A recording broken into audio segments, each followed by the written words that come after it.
Hello there and welcome to the Pulse on the JoyNews channel. This afternoon there's a warning from the Ghana Chamber of Commerce as it says that many businesses may shy away from investing in the country due to what it describes as an unfriendly environment owing to some new key revenue measures being introduced by government. We'll get into the details for you shortly. Already the cost of doing business is high comparing it to what is happening in other countries. And you come in with taxes every day. How do you expect businesses to survive? Also, we're paying attention to the revenue mobilization measures by the Electricity Company of Ghana this afternoon. Water supply to the Volta regional capital may be cut short owing to heavy indebtedness on the part of the water company, which is owing in excess of 17 million Ghana cedis to the Electricity Company of Ghana. The company says it will go ahead with the disconnection exercise. We'll talk about it and take you to the region shortly. And later on Connect Africa, we'll talk about Paul Kagame, who is in Rwanda, speaking about the need for African leaders to fix their economies. The how and the what have been answered by you even now on the sitting there in the party.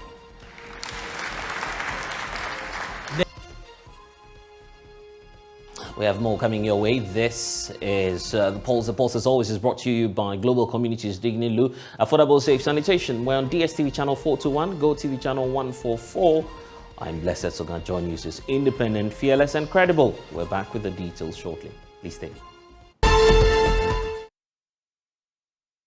And this afternoon, the Professional Standards Bureau of the Ghana Police Service says it is carrying out investigations on some recent developments within the service. A video has been going viral, what you see on your screens now, indicating, and of course some allegations have also been made of extortion by some of the policemen that you see in your shot there at Azim in the western region. The video footage on your screens right now is believed to be recorded last month and has been making rounds on social media, depicting 4 alleged illegal miners supposedly attacking police officers who were on patrol in the area. The suspects are currently on remand while police pursue one more person who's known as Kwamina Ato Asari, who is also denying the claims. Well, the accused person says he was only doing his job by playing a role as an informant to the Ghana Police Service. The video is beginning to cause a lot of disaffection and also bringing back the conversation around the fight against illegal mining. First off, let's hear from Superintendent Tubu Peter Lonchene, who's MP for Wild West. He's also a member of the Interior and Defense Committee. But just before we hear from him, he will be joining us via phone shortly, let's take a look at what the police service knows so far about this case. So here are the facts from the Ghana Police Service, indicating that on the 9th of March 2023, the Azim Divisional Police Patrol Team reported an attack on the team by a gang that seized a magazine of a service rifle together with some mobile phones belonging to the police officers. Now, point 2 is indicating that an intelligence operation was immediately launched after the report to get suspects arrested. And of course, some 3 or 5 days ago, after about 3 weeks of intelligence operation, 4 men, we have Josiah, alias Mose, Emmanuel Mensah, alias Kofi Asamoah, and also Maxwell Kujo, and Ejebu Haruna were all arrested for their suspected involvement in this very attack that you see on your screens right now. A search, as we understand, conducted at the residence of Kwamina Ato Asari Eni, who's the prime suspect now, who's still on the run, led to the retrieval of some 3 pump-action shotguns. Also 1 pump-action gun, 2 machetes, 88 rifle cartridges were also retrieved from the suspects and registered Honda CRV, whilst other items were also retrieved from the suspect, including some 2 live rifles, BB cartridges, and also 1 unregistered motorbike. But on the 1st of April 2023, while investigations were ongoing to get the remaining suspects arrested, the attention of the police was drawn to a video footage in which the said police personnel, members of the Azim patrol team, are shown pleading with the members of the gang while the gang is alleging extortion by the police officers. The allegation of this extortion is being dealt with against the officers, and the issue has been referred to the Police Professional Standards Bureau for investigations. For now, all the suspects involved in the reported attack of the patrol team who have been arrested have been put before court and have been remanded in custody. So efforts are definitely continuing to get the remaining suspects arrested. And this is the official position that we're getting from the Ghana Police Service on this very story. Let's speak to, of course, Peter Lonchini-Tubu, who's MP for One West, that serves as a member of the Interior and Defence Committee in Parliament. We'll also be hearing from Emmanuel Yurinchi, who is former Director of Operations for the Small Scale Miners Association. But first, Supo, let's hear from you. This is something like we've not seen in recent times. You agree that for a man to be in uniform and to be treated that way, it first of all brings the professionalism of the police service in its entirety into question. What's your reaction to what we've seen, the footages? At least we know that the police service is investigating the matter, but as a former service person, what's your reaction to this? Thank you very much, Sogah. Good afternoon to our cherished viewers and listeners. It is another beautiful day, and then with matters of security, when they come up, we need to speak to them as they are and try to see if we can reposition this country in a better perspective to remain secure and stable. What happened and what is happening vis-a-vis the video that we've all viewed is just a tip of the iceberg. Tip of the iceberg in the sense that there are several things in this country that worries many of us. But until they come out, we try to sweep them under the carpet. When we talk about police professionalism as a requirement for strong democracies, we don't just say it. We say it from our heart and we mean it. What happened in that video, if you see it, the police officer, I would say, was a very smart person. There is no way that unprofessionalism can command respect. No. There is no way that unprofessionalism will give you the dignity that you desire and deserve as a police officer. No. And there is no way that unprofessionalism will give you that power. It is professionalism to give the police officers that authority that he wills. When you see somebody in uniform, the uniform is symbolic of who you are, the job you do. But your attitude in the uniform confirms your professionalism. So it's actually the training that makes the officer and not the uniform. So irrespective of which uniform you are wearing, when you begin to act out your skills, people will either respect you or disrespect you. What happened in that video as we all watched, the police officer was smart enough to begin to plead. You know, you have the AK-47. You have the uniform on you. The Constitution of Ghana backs you. But what you are doing is unlawful. What you are doing, if it is perceived to be illegal, every power that is backing you, the power ceases, and you become a naked person. In fact, unprofessionalism strips security officers naked. It is the professional that gives the power. So what we saw is just to tell us that, listen, when the service is growing from thousands to 2,000 to 20,000 to 30,000 to 40,000 and beyond, don't expect that everybody will be an angel. And I think it is in the wisdom of this that the police service created the Professional Standards Bureau. Right, and this is what's more striking about the whole incident. What we see on the screens right now: a police officer kneeling down in front of a civilian. That's shocking, isn't it? It is not strange. The police officer realized that I have messed up myself professionally. I have gotten into danger. And the best thing to do is to appeal to the conscience of these people who appear so reckless and they don't care.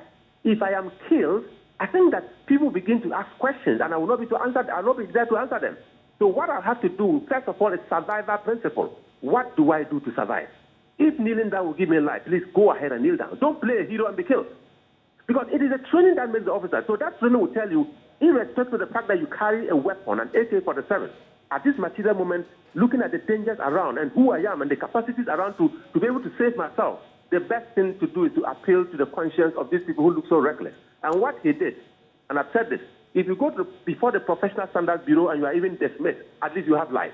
If you play a hero amongst them, knowing that probably you have acted unprofessionally, you'll be killed for nothing. I think that was a smart move. You've been in the service before. What do you suspect may happen if this case is referred to PIPS? Yes, what I expect to happen, they have to prove extortion, which is grievous, and the punishment, as long as it's referred for a service inquiry, there are 3 levels of punishment. You are either dismissed at the end of the day, you are removed from the service, or you are reduced in rank. Whichever one comes, it is a heavy penalty. But I think that the Professional Standards Bureau will do a good job to ensure that they will continue to do the best that they can to clean the image of the Ghana Police Service. Every organization has a disciplinary department, and the PSB is in charge of discipline. So when it shows up that there is some level of unprofessionalism somewhere, some indiscipline somewhere, they step in there to bring things right. And I believe that they will do the best that they can. And in this case, should we just be focused on the policeman involved here, or perhaps the whole line of command should be investigated? It is during the investigation that the officers who were seen in the video will tell us, were you deployed on duty officially? Did you go there on your own without approval from command? If you actually went there on the official duty, what was the guidelines? What was the purpose? What duty was it? Were you acting within the rules and regulations, or you are acting outside the rules and regulations as given to you by your commander? Because the system is centralized, command and control. So if you are under command and control, if you act within command and control, your commander will be responsible for taking care of you and ensuring that you are not punished. If you act within command and control and you are deemed to have acted outside, they will question your commander. But whatever it is, they will have to start with the men who were at the beat at the moment. And whatever happened, it is a story that they will tell that will let them expand the investigation or restrict the investigation to some number of officers. But until then, let it start. We'll follow it up and see how it ends. And again, for many, this is adding up to that widely held perception that the police service has sunk to its lowest. Do you feel this is one of the incidents that may add on? Thank you very much. The image of the service sinking low is the public perception. Public perception because social media has come, and many of these negatives, when they emerge on social media, they bend across the population very fast.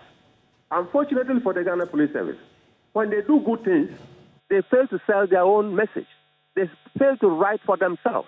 They fail to speak for themselves. And on many occasions, the media is not interested in the good story. They are interested in the story that burn and sell. And many of the stories that burn and sell are the bad stories. And that is why you can do 99% of the things very right. The 1% that is bad is what people are interested in. So I'm not surprised. But you know what? That is the Ghana Police Service. All of us have a responsibility to ensure that it remains professional and continue to become professional, because it is a professional police organization that will enhance our democracy for us to continue to enjoy the freedoms guaranteed under the 1992 Constitution. Until then, we have a police service that requires continued support. You are in a better position to make recommendations now. How can the police service redeem its image? Redemption of an image of an organization like the Ghana Police Service has several steps to take. But I think that what is important is who causes the image problems? The officer in uniform. So let's begin to look at how do we recruit people into the uniform service. The biggest challenge is not actually a police challenge. It's a national challenge because many people in uniform now do not want to even wear the uniform, but because there's no job. So you want a salary. So as long as it is the police that can get you salary, you go in there and wear the uniform and earn a salary. But your heart is not with the police. So your passion is not police-related. Your talent is not police-related. Your skills are not police-related. The only thing that is police-related is your brain to make money. So you wear the uniform to make money and get salary at the end of the month, and that is it. So when you have all these kind of characters wearing uniform, they give the command a hell to be able to manage. But that notwithstanding, I will pray that we start with recruitment. And when we move from recruitment, we talk about the curriculum. How do we train men and women in uniform? And let's look at responsible citizenship. On many occasions, we talk about unprofessional policing, but we've never spoken about irresponsible citizenship. Many citizens are also very irresponsible, as much as we talk about unprofessional policing. Sometimes it's just like the cat and mouse game. As you advise the cat, you also advise the mouse. When you talk about bad police officers talk about very irresponsible citizenry. And collectively, let's begin to use NCCE to let the citizens appreciate the fact that we are responsible citizens and let's behave as such. Let's use the police service to let the police officer understand that I need to be professional to provide service to meet the expectations of the Ghanaian people. Left, right, in the middle, we'll chart a path to make Ghana a better place. Okay, I want to hear from Emmanuel here in chief, but just before we hear from Emmanuel, Supol, I understand, of course, you're going in for your vetting. So one final question before you go. Briefly address this for me. The illegal mining and its approach towards fighting it from the position of government has always been to use the military in the exercise. How come the police is getting involved? And in your view, should we be allowing the police service to get involved in this? Thank you very much. The fight against Galamsey has been wrongly analyzed, and the prescription to deal with the Galamsey menace is also absolutely wrong. The Galamsey menace, as much as we believe that it's a threat to national security, is not just a security problem, it's an economic problem. So if we prescribe a security solution to deal with economic problem, we get into a mess. The police, the military, and the security sector of this country can actually give a backing to economic policies that will transform the mining sector. And that is why I believe that this small-scale mining, community mining, as we think about them on paper, if they were actually working right, and the young men have access to community mining and doing the mining professional and making the money, nobody will be interested in risking his own life to do illegal mining and die. So the state must stand on its feet to ensure that the young men and women have the right to mine, get the money that they want without risking the environment. The young men and women can be protected to mine for the state to enjoy the benefit of the mine, and the young men can also benefit. But if we allow it to go like this, and they have to survive at all costs, survival of the fittest. Listen, going to Galamsey every day is like committing suicide. You are prepared to commit suicide because you can go down there, you never come back. So these people, listen, they don't fear death. They don't fear guns. They fear absolutely nothing. All they want is money to make a living.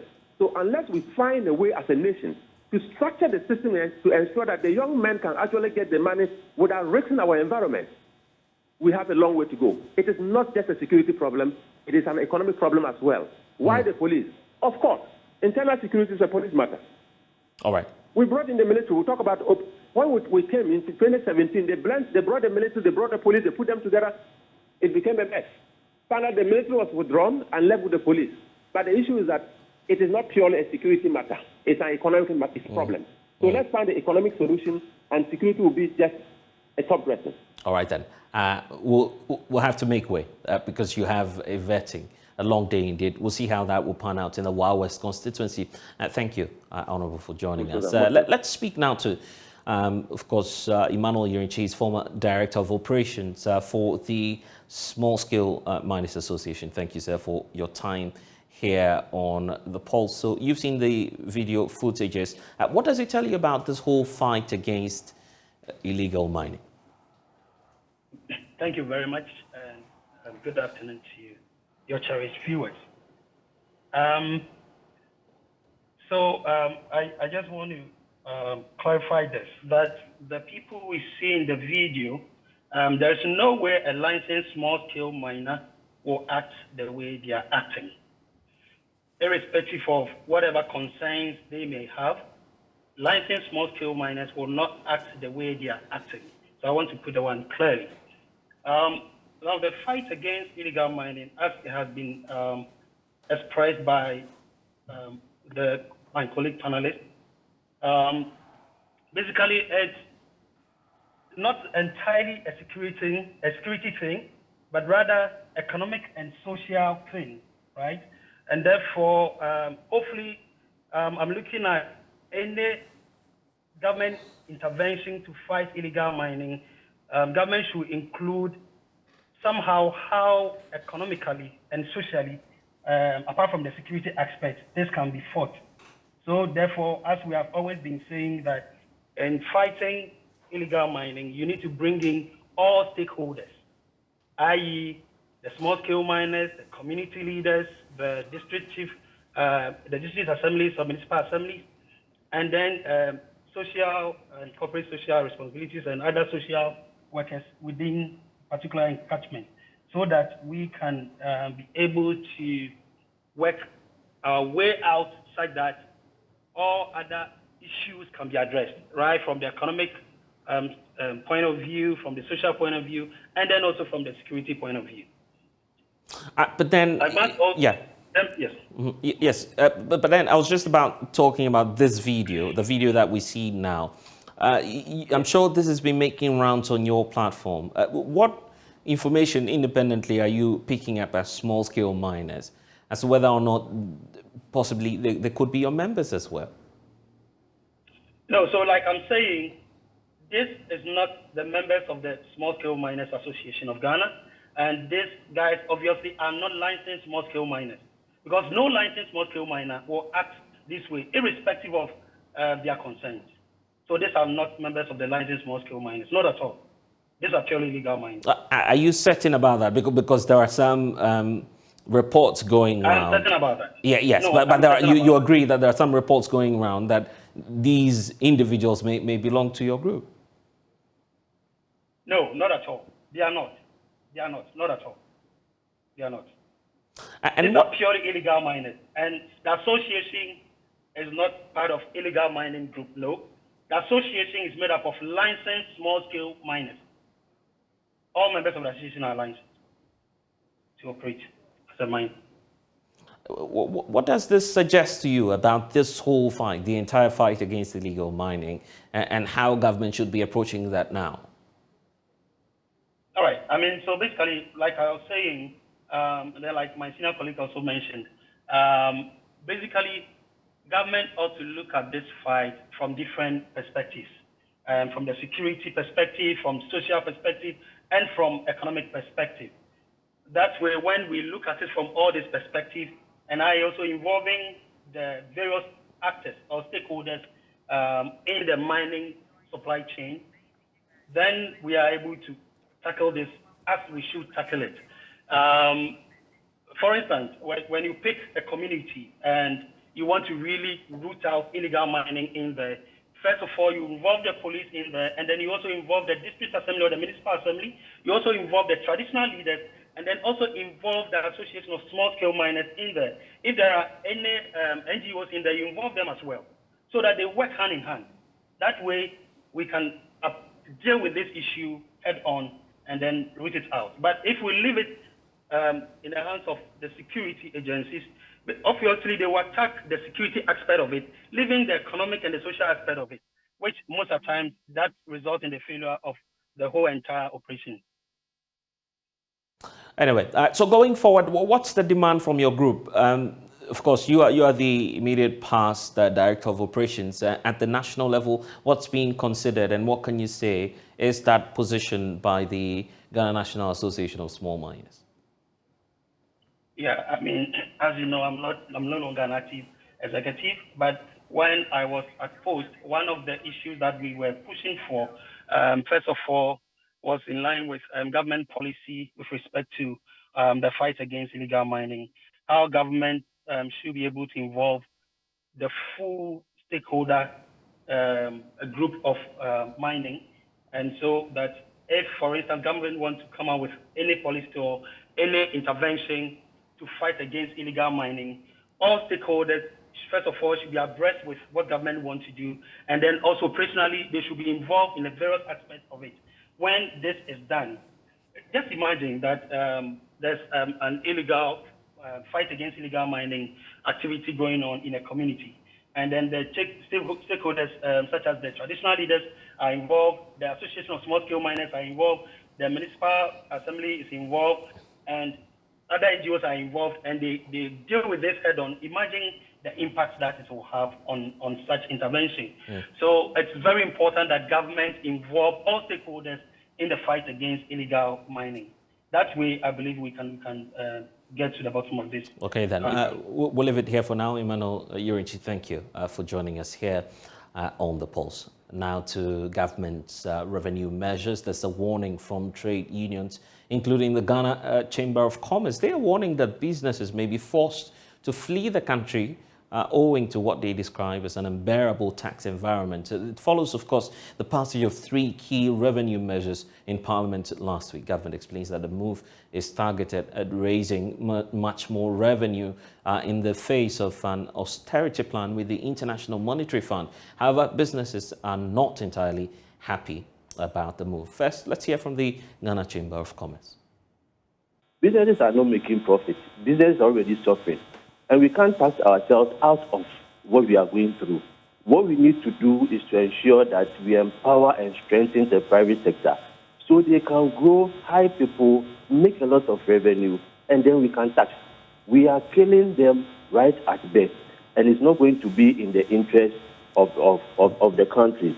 Now, look, we have been talking about changing the structure of the economy. We have been talking about reducing imports. We will not achieve this. I wonder whether we are serious. How can you industrialize with all these taxes? How? How do you expect businesses to expand with all these taxes? We're going to continue to import. And it's about high time that we stop playing politics about the things affecting businesses. It's about high time we know the impact of these taxes on businesses and stop taxing them out of businesses. It won't work. Businesses are going to collapse. Already, they are not competitive. Already, the cost of doing business is high. Comparing it to what is happening in other countries. And you come in with taxes every day. How do you expect businesses to survive and expand and employ people? I'm telling you that in the end, maybe in the next year, next 2 years, the effect all of us will see how these taxes are going to impact on business and how they'll be able to make the profits, the revenue that they are talking about. Let's hear from Professor John Gachi, who's the Dean of the University of Cape Coast Business School, joining us via Zoom now. Thanks, Prof, for your time here on The Pulse. Government says it is keen on raising revenue before it seeks for that IMF board approval. In your view, will this collapse or enhance the business environment? Well, I think it will disrupt the business environment further. This is an enhancement of the burden on businesses. I believe the principle that we need to deploy in our fiscal measures is to ensure that we raise revenue and create a convenient environment for businesses to operate. Now, if you look at the macro environment for businesses is so difficult to operate in. Interest rate is around 40%. Inflation is around 52.8%. The exchange rate environment is not the best. When we put all these things together and we are heaping fiscal measures in the form of taxes on businesses, I do not think that is the best approach to taxation. Taxes must be used to incentivize production. They must be used to incentivize efficiency of operation. But as it is now, we are only looking at one side. We want to meet an IMF conditionality. And whether or not businesses collapse, whether businesses are suffering, it's as if we don't care. But I believe that the businesses have reached a point that the taxes have become burdensome to them. And there is an effect that we may also expect. When the number of taxes and the rate of taxes have become so many, you are preparing businesses to find way to dodge the taxes. So that is one of the things we are going to see. Take, for example, the growth and the growth and the other name for the tax that have been passed recently is on profitability. So if the businesses declare profit, then you will tax. If they don't create a situation where before tax is positive, you can tax them. So there are many ways that businesses can react to these things, and that will create another problem for the tax authorities to deal with. So I don't think that what we are doing is right. We are just looking at the one side. Well, Prof, let's get this unit concern coming through from the Ghana Union of Traders. They've also been raising their concerns about this situation. I'll get your reactions afterwards. Guta, we did a fact finding. We went to the court Gapoa, that used to clear about 150 containers a day. Now they can clear barely about 6 containers a day. We had a meeting with them just last Friday. Yes, and they were asking us that they have seen a decline in importation or clearing of cargoes from the port, and then we should come out and have a roundtable discussion and find a solution to it. And we told them they know what is going on, because our members have stopped importing as a result of the duty rate that cumulatively you pay about almost 52% cumulative. So if you import about $10,000 worth of a product, we are paying over $5,000 as a duty. And what business or which kind of business can you go into and even maximize profit or even break even? Coupled with what my brother just said about the policy rate that has been increased from 29.5%. So now we are going to the commercial bank to borrow. The lending rate is going to be about 35 to 40%. Which business can go into that direction? And that, when it happens that way, compliance level becomes extremely low. That's what we're seeing. So if people are defaulted from paying their loans, it's as a result of somebody. If your component of your interest rate goes up as high as 35 to 40%, no business can survive under this dispensation. So, well, Prof, a confirmation there that even trading at the ports is beginning to decline. That may affect us indirectly. Yes. So that's why I'm saying that these tasks may be counterproductive at the end of the day, because raising taxes itself has the effect of reducing or making the cost of import expensive and thereby reducing import. So if your aim is to raise revenue and you are raising the tax level high and multiplying the taxes, you will get to a point that the goods will not be coming, as we have been told already. And that means that your expectation of the revenues will not come. So it's as if these taxes are applied with the aim of reducing imports. That is the effect we are seeing at the port. But at the same time, we are not engaging in productivity. The things that we used to import, we are still importing them in the same scale. Therefore, we can't say that we are doing something about production. The taxes are not incentivizing production. The taxes are not incentivizing consumption. They are rather putting burden. So consumption will be reducing, imports will be reducing, and Ghana will be the loser. The government has explained, and in fact I recall speaking to the information minister last week, who told us that all of this and what we're seeing now is crucial to our board approval of the IMF bailout plan, and that all of these has to be in place before we go ahead with that austerity measure. How else could government deal with this situation, knowing that, of course, we need to raise revenue and to meet the standards that the IMF is looking for? Well, I believe that is a wrong question we have been asking for some time now. When you ask that question, you create a situation where businesses and those who talk about taxation are blackmailed by the economic situation. It is the duty of government to think around, think outside the box, and find appropriate solution to the problem it is facing. It is not just because we are going to IMF, therefore we should burden the environment. I think we can see that there is fatigue for payment of taxes across the country. So when you are piling these things, you are just creating a mess of the situation. So I do not agree that this is a mutually exclusive situation, whereby if you don't add on these taxes, then you cannot get IMF program. And for that matter, everybody is, brought in line to support government to pass this law and then to collect these taxes. I don't think that is proper. That even if the tax is going to raise 10 billion, the principle is that taxes should incentivize production. Taxes should raise revenue, at the same time incentivize production. What we are seeing now is raising taxes to meet IMF conditions. It's not raising taxes to build the productive environment. And that is problematic. Again, another aspect of taxation is that you need to use the taxes to incentivize the environment and for production. We are not using the taxes to incentivize production.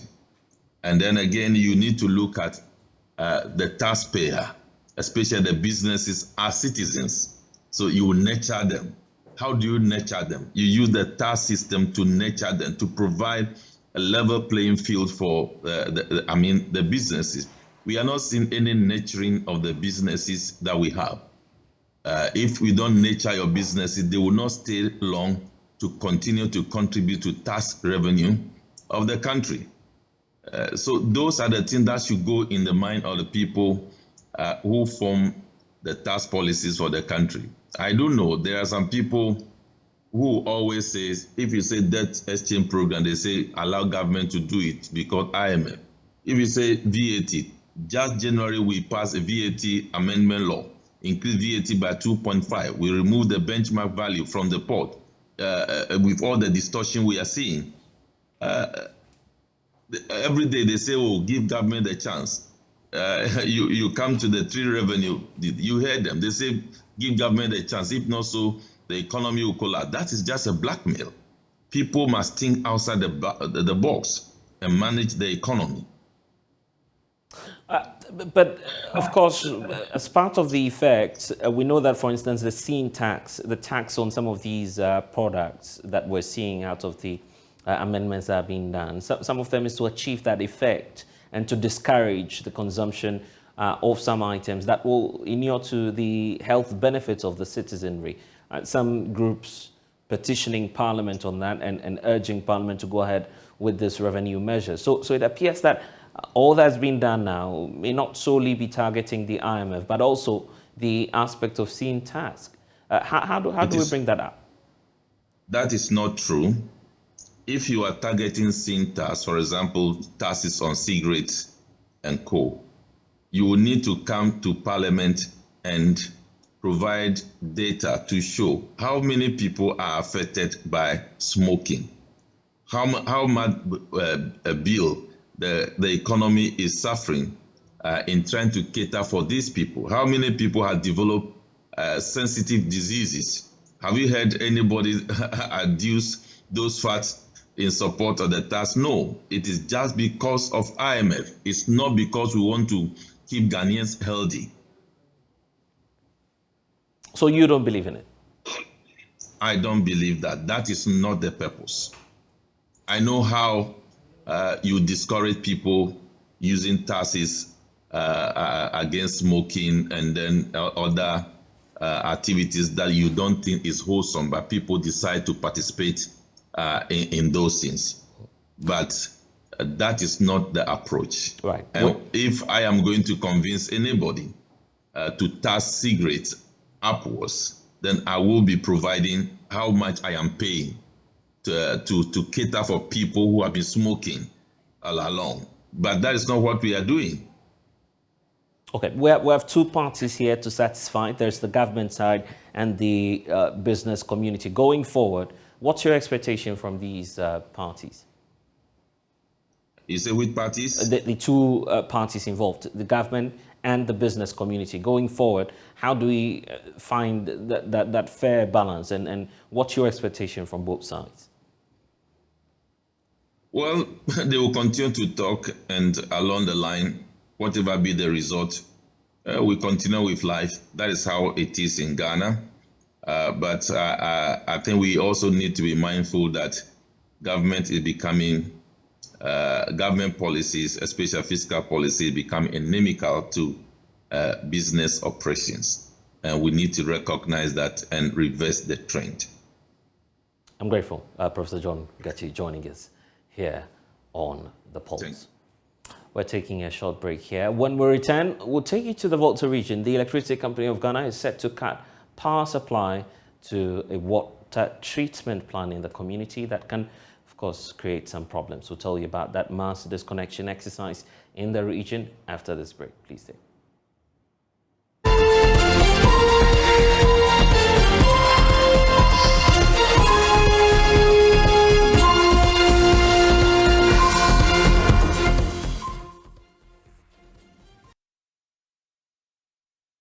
And you're welcome back. Water supply to the Volta region may be cut short, particularly in the regional capital, Ho, as the water treatment plant may be shut down due to indebtedness on the part of the Ghana Water Company Limited. The Electricity Company of Ghana says the water supply organization owes it some 17 million Ghana cedis in indebtedness.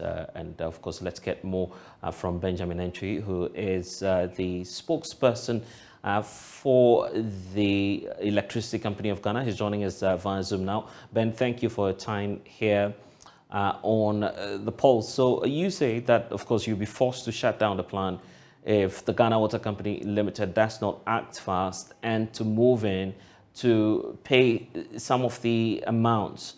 What's the update now? Because we understand you've been in talks with management of the water company. Thank you very much, Blessed, and a very good afternoon to your viewers who are as well our cherished customers. Yes, it's indeed true that we've served a disconnection notice to the Ghana Water Company in Ho. You know, in the entire region, they owe the ECG 17.5 million Ghana cedis. And this debt was accrued from 2021 to date, and it's scattered across the entire Volta region because their plants are scattered across the Volta region. We have one in Peve, one in Hohoi, the other one in Pando, even Sogah Kope, as well as Jasekai.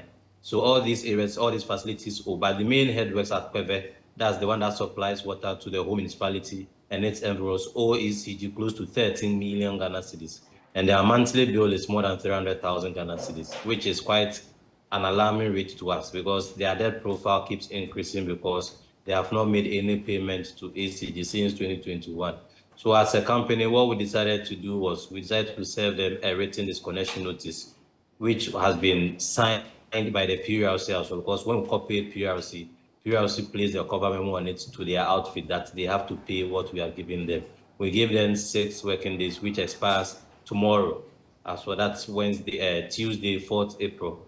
So since the disconnection notice went out, we are yet to hear anything personally from the Ghana Water Company, but we have heard their regional chief manager grant interview that, they forwarded the issue to their head office and then the head office is handling it. But this is a regional issue because the consumption was done in the Volta region, and it's not fair to ECG that you have not paid ECG since 2021. And in fact, if you look at our target, ECG is looking to recover around 5.7 billion Ghana cedis from our debtors, out of which 220 million is in the Volta region. And the Ghana Water Company alone owes 17.5 million Ghana cedis. We don't take delight in disconnecting customers. All we want engagement. And it's the engagement that will bring about the money.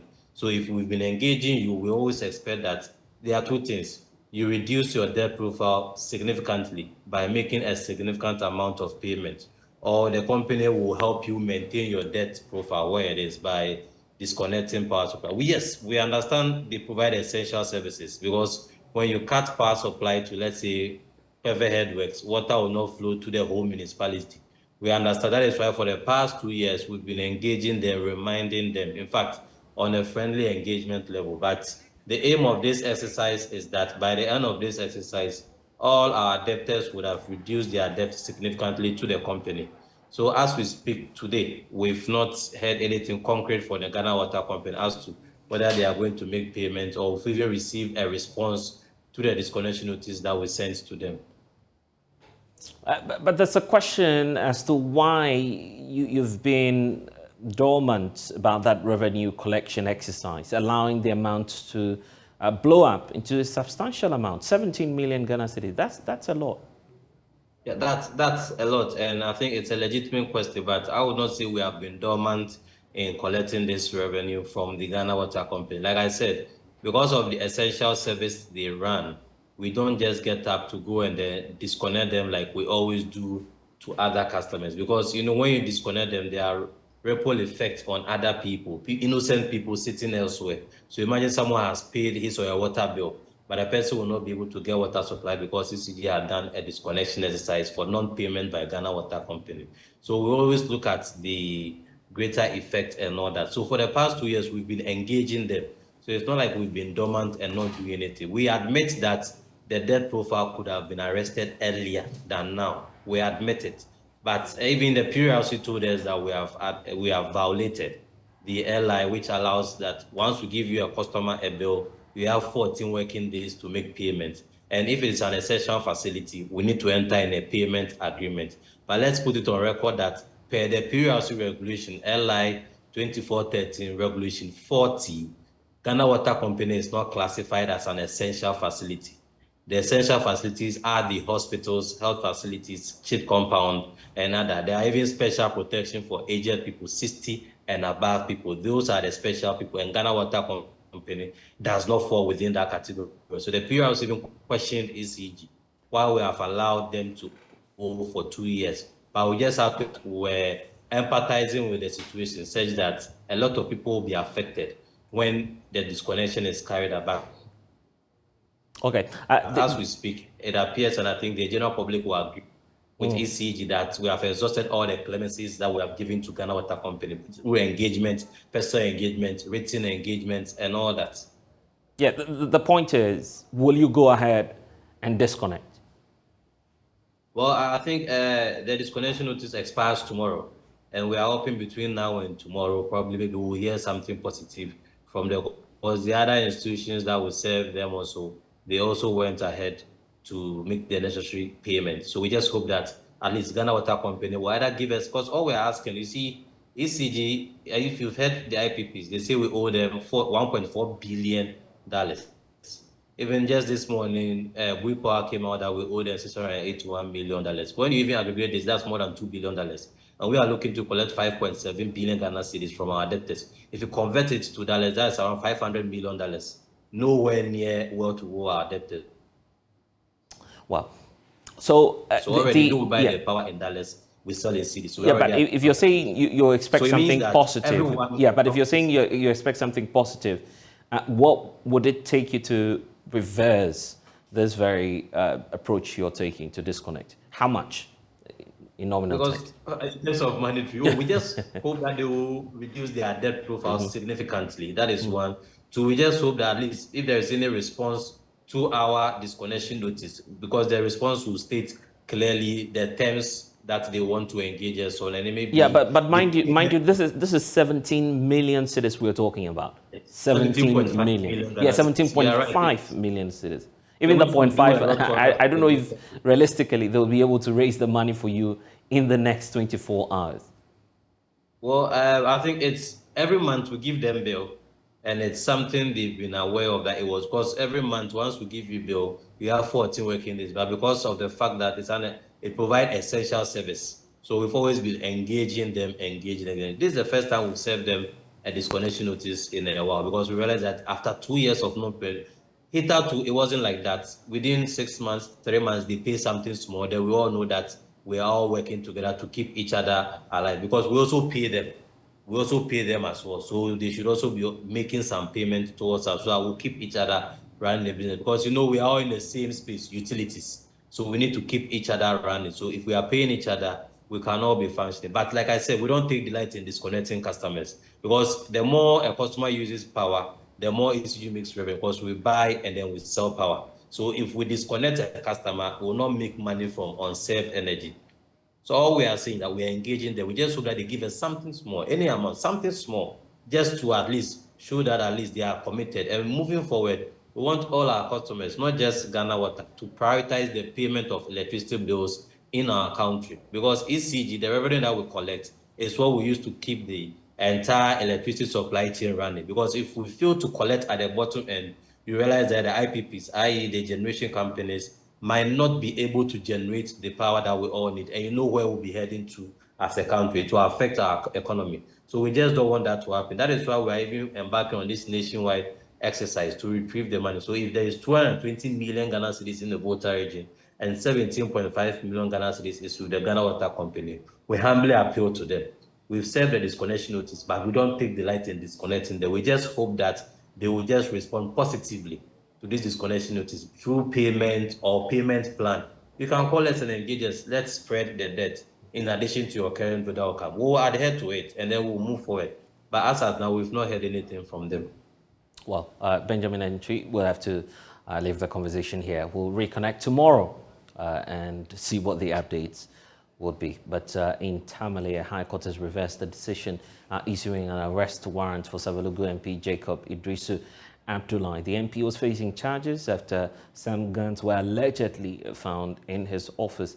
However, after he showed up in court today, the court reversed that decision.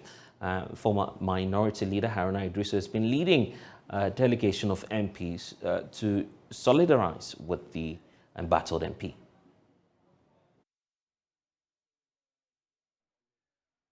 Honorable Abdullahi Idrisu, the elected member of Parliament for Savelugu.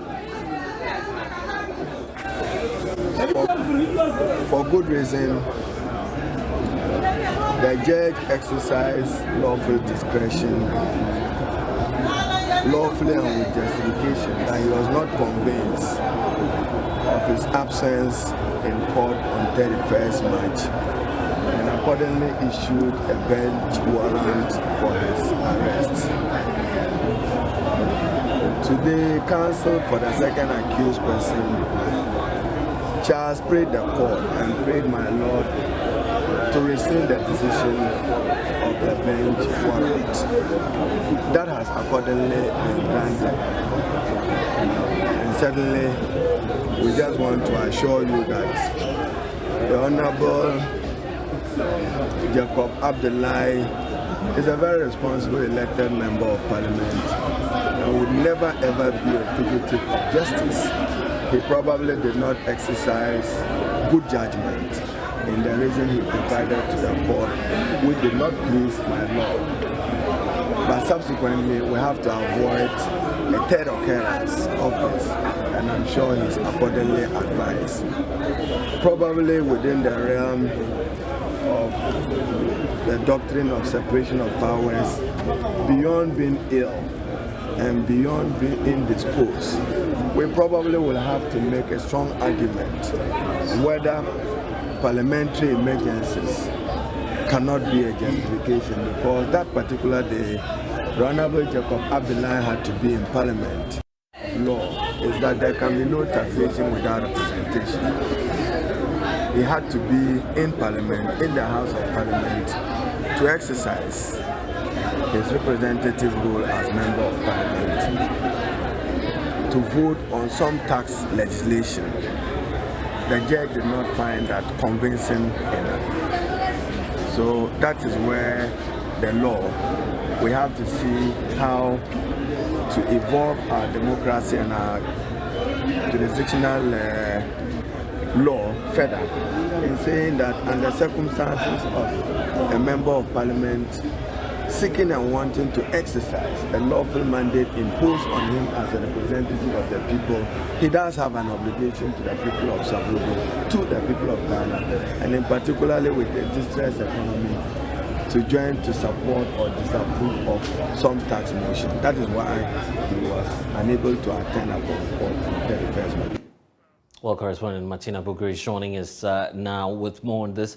Martina, how did the case unfold in Parliament? In court, I beg your pardon. Today in court, counsel for the MP Charles Luanda posed an appeal to the court to rescind his decision on the warrant of arrest, which was granted. He also had the opportunity to cross-examine the last witness the prosecutors had put up. In court, he sought to make a case that even though the police had indicated there were many other witnesses, only the four who had moved from Tamale to Savelugu were those who who had written their statement and were given testimony in court. So he spoke to the media after court proceedings, and he says that he believes it was a calculated attempt by the four police officers to put a blame on their client, and that they don't believe that they actually found those things in the place there. And so basically that's what he put up in court today, and that's all we had this morning. And we see the former Minority Leader Haruna Idrisu there. Who else has been to court today? We had a regional party executive. We also had the MP for Tamale North, Alhassan Suyini, who was also present in court to offer support to the MP for Saviligo.